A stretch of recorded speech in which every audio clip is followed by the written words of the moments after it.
Ya.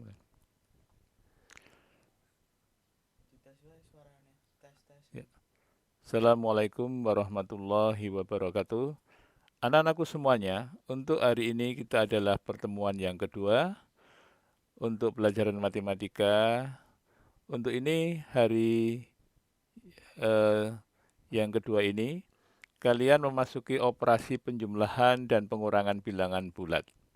Anak-anakku semuanya, semoga semuanya sehat-sehat saja dan semuanya baik-baik saja untuk daring hari ini dan mudah-mudahan pada hari ini kita bisa lancar semuanya.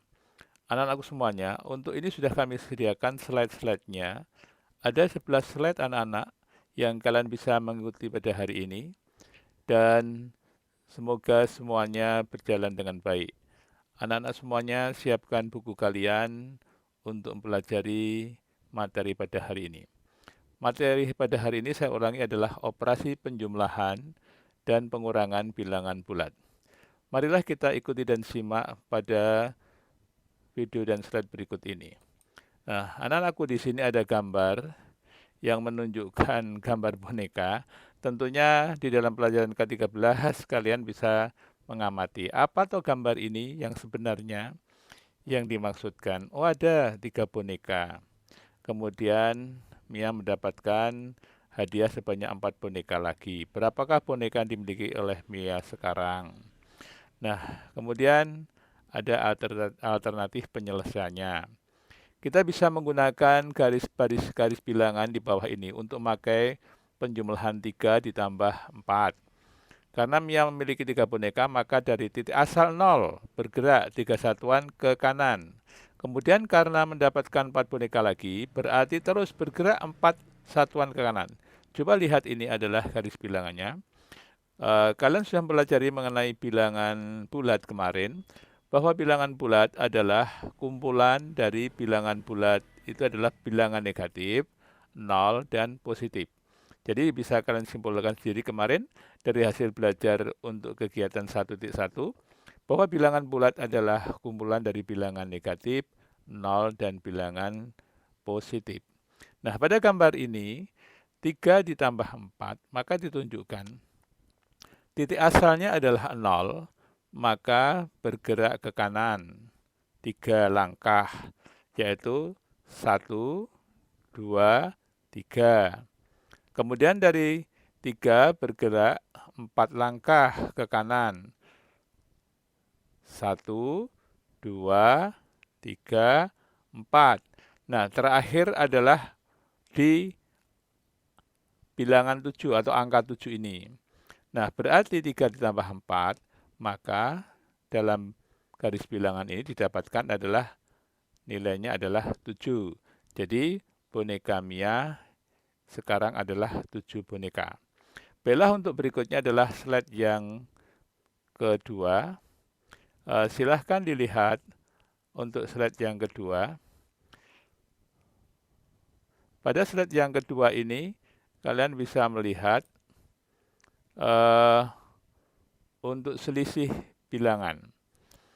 Jadi boneka yang dimiliki Mia sekarang adalah 7 boneka. Selisih antara dua bilangan bulat sama dengan jarak kedua bilangan tersebut pada garis bilangan. Misalnya, selisih antara 1 dengan 4 adalah 3 satuan. Kalian bisa melihat di sini, selisih 1 dan 4. Maka ke kanan kalian lihat, kalian hitung. 1 sampai 4 itu ada berapa? 1, 2, 3. Ada 3 satuan. Kemudian selisih antara negatif 2 dengan 3 adalah 5 satuan. Negatif 2. Negatif 2 ditunjukkan ini, dan pada bilangan 3 ditunjukkan pada garis bilangan ini. Kita hitung ada berapa selisihnya. 1, 2, 3, 4, 5. Berarti ada 5 satuan. Begitu. Berarti adalah selisih antara kedua bilangan bulat. Di sekolah dasar kalian sudah mengenal operasi sederhana beberapa bilangan bulat. Berikut diuraikan kembali operasi bilangan bulat yang sudah kalian pelajari di sekolah dasar dulu. Kemudian diperdalam dengan pemahaman terhadap berbagai kondisi penjumlahan dan pengurangan pada bilangan bulat. Pada contoh 1.4, kamu melihat bahwa ada beberapa pasang sepatu. Di sini ada 6 pasang sepatu. Nah, dari 6 pasang sepatu ini, Pertanyaannya, Niam punya 6 pasang sepatu di rumahnya. Karena sedang senang hati, dia memberikan 2 pasang sepatunya kepada sepupunya. Berapakah pasang sepatu yang dimiliki Niam sekarang? Kalian bisa melihat pada alternatif penyelesaian. Berarti 6 dikurang 2 sama dengan titik-titik. Awalnya Niam memiliki 6 pasang sepatu, maka bergerak dari titik 0 ke kanan. Kita lihat pada garis bilangan. Kemudian kalian lihat 6 kurang 2, berarti adalah 0 ke kanan 6. Berarti ini menunjukkan angka 6 sebagai yang dikurang. Yang dikurang adalah ke kiri. Dari 6 ke kiri 2 langkah. 1, 2. Maka terdapatlah nilai 4. Angka 4 ini adalah merupakan hasil dari pengurangan 6 kurang 2 pada garis bilangan tersebut di atas. Nah, cobalah lihat untuk contoh-contoh berikutnya. Contoh 1.5, contoh 1.5, seorang penyelam amatir mula-mula berlatih menyelam di kedalaman 2 meter di bawah permukaan laut. Setelah merasa lancar menyelam di kedalaman 2 meter, kemudian ia turun lagi hingga kedalaman 5 meter di bawah permukaan air laut. Berapakah selisih kedalaman pada dua kondisi tersebut? Nah, alternatif penyelesaiannya bahwa di sini negatif 5 mewakili posisi 5 meter di bawah permukaan laut. Sedangkan negatif 2 mewakili posisi 2 meter di bawah air laut. Bilangan negatif 2 lebih besar daripada negatif 5. Mengapa? Bentuk soal tersebut bisa kita tulis menjadi negatif 2 dikurang negatif 5. Saya ulang, negatif 2 dikurang negatif 5. Negatif 5 di dalam kurung supaya terlihat bahwa negatif dan negatif tidak terlihat berderetan. Nah, maka dipisahkan dengan kurung. Nah, berapakah dalam bentuk ilustrasi garis bilangan? Negatif 2 dikurang 5 berarti negatif 2 dari titik 0 bergerak ke kiri 2 langkah. Dari titik 0 bergerak ke kiri 2 langkah di negatif 2. Maka bergerak ke kanan setelah itu dikurang dengan negatif 5. Maka kalau di dalam logikanya negatif dikurang 5 ini adalah menjadikan dalam logika tidak artinya tidak menjadi ditidakkan atau dinegasikan. Berarti menjadi positif, negatif, negatif berarti tidak negatif itu berarti positif. Kalau mengatakan ya kemudian dikatakan tidak ya, berarti bisa menjadi ya kembali. Nah, berarti tidak negatif berarti menjadi positif. Berarti ke arah kanan. Ke arah kanan 5 satuan. 1, 2, 3, 4, 5. Berarti negatif 2 dikurang negatif 5. Negatif 2 dikurang negatif 5 hasilnya adalah 3. Demikianlah anak-anakku untuk penjumlahan dan pengurangannya. Nah, dari yang kalian pelajari tadi, dari garis bilangan, maka akan timbullah setelah mengamati, yaitu ayo kita menanya. Dalam ayo kita menanya, berarti kalian mempunyai pemikiran. Setelah melakukan pengamatan, berarti kalian mempunyai pertanyaan-pertanyaan yang akan kalian ajukan dari yang kalian amati itu. Nah, muncullah berikut ini contoh pertanyaan yang bagus untuk diajukan. Bagaimana cara menjumlahkan bilangan bulat yang sangat besar atau sangat kecil? Kemudian, apakah hasil penjumlahan antara dua bilangan bulat hasilnya juga bilangan bulat? Silahkan mengajukan pertanyaan yang lain kalian. Kalian bisa mengajukan pertanyaan-pertanyaan lain dari selain pertanyaan kedua itu. Nah, setelah ayo menanya, maka muncul ayo kita menggali informasi. Dalam menggali informasi, maka ada sifat-sifat operasi penjumlahan dan pengurangan pada bilangan bulat. Sifat-sifat operasi penjumlahan dan pengurangan pada bilangan bulat. Ketika masih di bangku SD atau Madrasah Ibtidaiyah MI, kalian sudah belajar banyak tentang operasi penjumlahan dan pengurangan bilangan bulat. Mari kita mengingat kembali sejauh mana ingatan kalian tersebut. Coba kalian lihat pada soal. Nomor 1, 800 tambah 70 sama dengan titik-titik. Kedua, 70 tambah 800 sama dengan titik-titik. 650 tambah 30 sama dengan titik-titik, 30 tambah 650 sama dengan titik-titik, 780 kurangi 120 sama dengan titik-titik, 120 kurangi 780 sama dengan titik-titik. Kalau kalian melihat pada nomor 1, 800 tambah 70, dengan yang nomor 2, 70 tambah 800, kalian bisa menebak hasilnya pasti sama. Cuma dilihat dibolak-balik pada posisinya 800 tambah 70, yang sekarang di nomor 2 70 tambah 800. Berarti hasilnya sama. Yang nomor 3 dan 4 pun kalian juga bisa akan melihat sama. Nah, di sini adalah sifat apa nanti yang muncul. Tetapi pada nomor 5 dan 6, 780 dikurangi 120. Apakah sama dengan yang nomor 6? Nomor 5 dengan 6 sama enggak?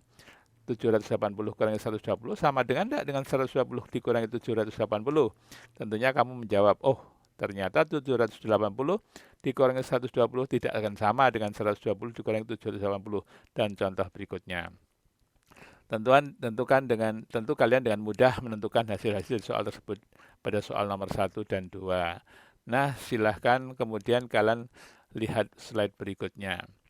Pada slide yang kelima, kalian melihat hasil yang sama itu pun berlaku untuk menjadi bilangan bulat lainnya. Silahkan dicoba. Sifat seperti dinamakan sifat apa tadi? Pada nomor 1, 2, 3, dan 4. Oh, berlaku pada nomor 1, 2, 3, dan 4 adalah sifat yang namanya disebut dengan sifat asosiatif. Ya, sifat asosiatif. Nah, pada nomor 1, 2, 3, dan 4 ini berlaku sifat asosiatif. Ya, pada 1, 2, 3, dan 4. Tetapi pada nomor 5 dan 6 ini tidak berlaku sifat asosiatif untuk pengurangan. Berarti sifat penjumlahan berlaku sifat asosiatif, sifat pengurangan tidak berlaku sifat asosiatif. Bukan asosiatif, sifat komutatif anak-anakku. Pada nomor 1, 2, 3, dan 4 itu bersifat komutatif. Berarti nomor 1, 2, 3, dan 4 itu adalah berlaku sifat komutatif. Sedangkan pada nomor 5, 6 itu tidak berlaku sifat komutatif. Nah, berlaku penjumlahan ini adalah bersifat komutatif, sedangkan pada pengurangan ini bersifat tidak komutatif. Nah, baik, untuk itu maka dituliskan A ditambah B sama dengan B ditambah A. Ini adalah sifat komutatif. A ditambah B sama dengan B ditambah A. Ini disebut dengan sifat komutatif. Nah, kemudian yang kedua adalah namanya sifat asosiatif. Sifat komutatif itu tadi apa anak-anak? Jadi sifat menukar. A tambah B dengan B tambah A. Menukar tempat, jadi membolak-balik. A ditambah dengan B, posisinya dibalik menjadi B tambah A. Ini sifat komutatif. Kita masuk yang kedua. Sifat apa yang kalian ketahui yang pernah ada di SD adalah sifat asosiatif. Sifat asosiatif itu dinamakan dengan sifat yang pengelompokan. Pada sifat pengelompokan misalnya, A ditambah di dalam kurung B tambah C sama dengan A ditambah B dalam kurung ditambah C, dikelompokkan. Sedangkan A di sini adalah sendiri di sebelah ruas kiri. Kalau dikatakan ruas kiri itu adalah ada tanda sama dengan ini. Sebelah kiri sama dengan dikatakan ruas kiri. Dan B tambah C dikelompokkan jadi satu. Dan di sebelah kanan sama dengan dinamakan ruas kanan. Pada ruas kanan, A tambah B dikelompokkan menjadi satu, diberi tanda kurung, dan ditambah C sendiri. Berarti mengelompokkan. A ditambah B ditambah C. B tambah C dalam kurung, A tambah B tambah C, A ditambah B tambah C, A ditambah B-nya ada di dalam kurung, maka hasilnya sama.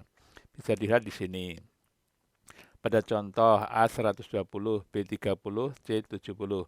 Maka dengan menggunakan sifat asosiatif, 120 ditambah 30 tambah 70 dikelompokkan menjadi satu, maka dikurung, sama dengan 120 ditambah 100. Boleh menjadi 120 ditambah 100.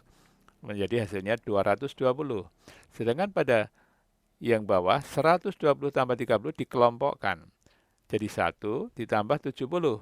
120 tambah 30 menjadi 150. 150 tambah 70. Hasilnya juga sama, 220.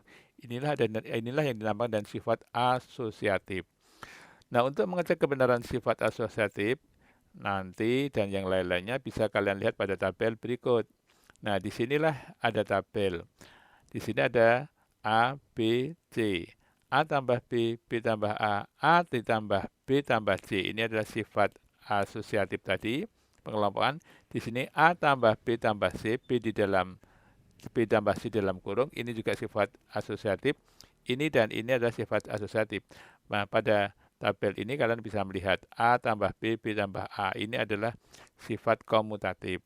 Nah, tinggal silakan jumlahkan sendiri ada berapa hasil nomor 1, nomor 2, nomor 3, dan nomor 4. Misalnya 1 ditambah dengan A ditambah dengan B, 1 tambah dengan negatif 6 berapa? Kemudian B ditambah dengan A berapa? Kemudian yang berikutnya adalah pada sifat asosiatif atau pengelompokan. Silahkan itu diisi sendiri. Pada contoh 1.7 tentukan hasil dari ini. Nah, pada contoh 1.7 kalian akan menjumlah sejumlah bilangan yang diurutkan. Di sini diurutkan, misalnya bilangan itu adalah 1, 2, tambah 3, tambah 4, tambah 5, tambah 6, dan sebagainya seterusnya sampai jumlahnya 50. Nah, ada 50 bilangan, 1 sampai 50. Berapakah hasil penjumlahan? Bilangan 1 tambah 2 tambah 3 dan seterusnya sampai 50 bilangan itu. Alternatif penyelesaiannya kalian dapat melihat seperti ini. 1 ditambah 2 tambah 3 dan kalian melihat yang belakangnya adalah 48, 49, 50. Berarti dengan cara kalian menjumlahkan paling ujung kiri dengan paling ujung kanan. Berarti adalah pada urutan pertama dengan urutan yang ke-50 dijumlahkan. 1 ditambah 50, maka didapatkan nilai 51. Urutan 1 dengan urutan 50. Urutan 2 dengan urutan 49. Berarti bilangan 2 dengan bilangan 49. Dijumlahkan. Hasilnya juga sama, 51. Kemudian urutan yang ketiga adalah bilangan 3 dengan urutan yang 48, bilangan 48. Berarti 3 tambah 48 hasilnya 51. Nah, kemudian kalian lihat, ada berapa banyak 51 itu nilainya dari 1 ditambah 50. Kalian bisa mengecek 1 tambah 50. Nanti ada berapa bilangan. Tentunya kalian dapat mengatakan bahwa ini satu pasang, ini satu pasang, ini satu pasang. Dari 50 bilangan berarti ada berapa pasang? Ada 25 pasang. Nah, berarti 25 pasang ini dari banyaknya bilangan 51. Maka tinggal mengalikan 25 kali 51. 51 tambah 51 tambah 51 tambah 51 sebanyak 25 kali. Nah, itulah dengan cara cerdas kalian menjumlahkan sebarisan bilangan atau deret bilangan, yaitu 1 ditambah 2 tambah 3 ditambah 48 tambah 49 tambah 50 sebanyak 50 bilangan yang terurut. Nah, sifat-sifat lain dari bilangan bulat, penjumlahan bilangan genap ditambah bilangan genap. Itu menghasilkan apa? Nah, silahkan kalian lihat di sini ada sifat-sifat lain dari bilangan bulat, bilangan genap tambah bilangan genap. Misalnya 6 dan 8, bilangan 1, bilangan 2, bilangan genap. Apakah bilangan genap itu? Bilangan genap itu kalian tahu di SD. Ada bilangan 2, 3, bilangan 2, 4, 6, 8, 10 dan sebagainya. Itu yang dinamakan dengan bilangan genap. Tentunya bilangan genap itu apa anak-anak? Kalian bisa mengetahui? Kalau 2, 6, 4, 8, 10 bilangan genap.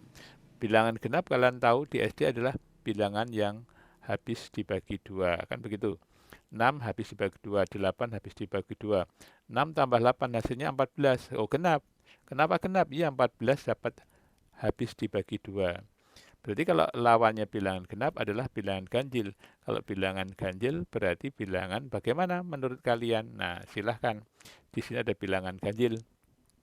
Penjumlahan bilangan genap ditambah bilangan ganjil. Bilangan 6 genap. Bilangan ganjil 7 adalah bilangan ganjil.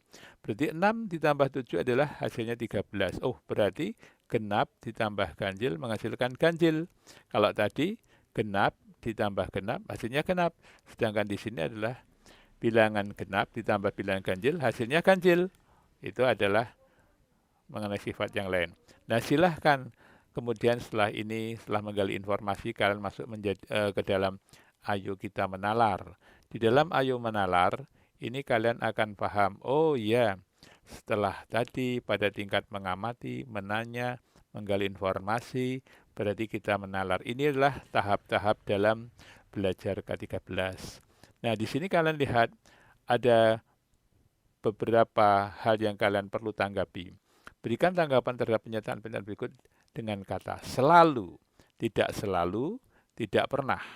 Beri alasanmu. Selalu, selalu itu adalah sesuatu yang selalu terjadi sesuai pernyataan.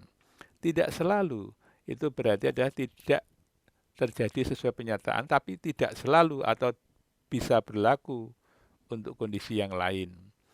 Bisa dikatakan bisa pernah, bisa tidak pernah. Itu berarti tidak selalu. Berarti kalau tidak pernah, itu tidak pernah ada sesuai dengan pernyataan. Itu tidak pernah terjadi sesuai pernyataan. Jadi tidak pernah berlaku sama sekali. Nah, silahkan pada tabel-tabel ini kalian isi sendiri. Nomor 1, kemudian pernyataan apa, tanggapan apa. Nomor 1 misalnya, pernyataannya jika A dan B adalah bilangan bulat, maka A ditambah B juga bilangan bulat. Tanggapanmu, apakah selalu, apakah tidak selalu, apakah tidak pernah di sini. Kemudian nomor 2, jika A dan B adalah bilangan bulat, maka A dikurang B juga bilangan bulat. Apakah tanggapanmu selalu, tidak pernah. Nah, silahkan ini kalian isi sendiri. Baiklah, masuk kepada slide yang berikutnya adalah pada slide yang ke-9. Ini juga lanjutan, nomor 4, 5, dan 6, 7, 8, 9. Ini silahkan isi sendiri. Kemudian kita masuk kepada ayo kita berbagi. Nah, silahkan dalam hal berbagi ini nanti ada beberapa soal yang bisa didiskusikan oleh teman kalian. Nah, sebaiknya sebelumnya nanti kita membuat kelompok ya. Kelompok ini bisa kita bagi misalnya untuk absensi ini adalah nomor 1 sampai nomor 34. Maka misalnya kita bagi 4 atau 5. Kita bagi 4. Kalau kita bagi 4, maka nomor absen nomor 1 sampai 4 misalnya itu adalah satu kelompok, kemudian nomor 5 sampai 8 satu kelompok. Berarti kalau begitu ada sekitar 8 kelompok, 32, kemudian yang 2 orang masuk saja di kelompok 1 atau di kelompok 2, begitu ya. Nah, kemudian kalian bisa mendiskusikan jawaban kalian dengan teman sebangku atau teman dalam kelompok kalian. Tentukan jawaban terbaik jika kalian menemukan jawaban yang berbeda dalam diskusi tersebut. Sajikan jawaban terbaik kalian dalam kelas. Bagi siswa atau kelompok yang tidak maju, harap menanggapi presentasi dari temannya. Nah, sekarang kita masuk pada slide yang berikutnya adalah slide yang ke-10 mengenai ayo kita berlatih 1.2 mengenai soal pilihan ganda. Di sini ada 2 nomor. Ya, silahkan kalian coba. Kemudian dari 2 nomor ini bagaimana hasilnya dalam kalian menjawab. Kemudian yang nomor berikutnya ada pada B soal uraian. Ada beberapa nomor 1, 2, 3, 4, 5, berikutnya sampai nomor 11. Nah, ada 11 nomor. Tapi kalian nanti cukup mengerjakan untuk tugas-tugas kalian. Tugas kalian adalah mengerjakan nomor 1, nomor 2, 3, dan nomor 1, nomor 2, 3, 4, dan 5 saja. Jadi ada nomor 5, ada 5 nomor. Kemudian dikerjakan di buku tugasmu. Demikian ini anak-anak, bahwa kalian belajar mengenai penjumlahan bilangan bulat. Nah, untuk hari ini berarti pertemuan yang kedua menjumlahkan tentang bilangan bulat dengan kalian melihat ada beberapa operasi penjumlahan dan bilangan bulat itu, penjumlahan dan pengurangan bilangan bulat itu mempunyai sifat-sifat. Nah, dari sifat-sifat yang kalian ketahui di sana tadi ada sifat yang satu adalah komutatif, yang kedua tadi ada yang bersifat dengan asosiatif yang kalian bisa lakukan. Nah, kemudian dari sifat-sifat yang lain itu apa nanti? Oh, ada di situ misalnya ada namanya komutatif, ada namanya asosiatif, ada yang namanya distributif. Distributif penjumlahan terhadap pengurangan. Nah, di sini ada beberapa soal yang boleh dikatakan soal-soal yang hot. Nomor 3 ini silahkan nanti ada soal yang boleh dikatakan soal hot ya. Nomor 1, nah kerjakan nanti soal uraian nomor 1, nomor 2, nomor 3, 4, dan nomor 5. 5 soal ini adalah untuk soal uraian. Dan nomor 1 dan 2 juga dicoba. Kalian nomor 1 dan 2 mengenai soal pilihan ganda. Silahkan kalian coba. Jadi nomor 1 dan 2 untuk soal pilihan ganda kalian coba. Kemudian nomor 1 sampai 5 ini untuk soal uraian kalian coba juga. Nah, demikian anak-anakku untuk hari ini pembelajaran matematika. Mudah-mudahan untuk pertemuan yang kedua ini kalian sudah lebih memahami bilangan bulat dalam operasinya, dalam penjumlahan dan pengurangan bilangan bulat. Demikian untuk hari ini pertemuan kita. Nanti silahkan kalian simak dan kalian lanjutkan dengan mengerjakan latihan-latihan di buku tugasmu. Mudah-mudahan semuanya sehat, semuanya diberikan kebaikan, semuanya dapat mengerjakan atau mengikuti daring pada hari ini. Untuk itu nanti kalian coba kerjakan, kemudian silahkan kalian bukukan di buku tugasmu. Baiklah untuk hari ini anak-anakku, untuk penjumlahan dan pengurangan bilangan bulat kami akhiri dan mudah-mudahan untuk pelajaran ini bermanfaat bagi kalian dan saya ucapkan wassalamualaikum warahmatullahi wabarakatuh.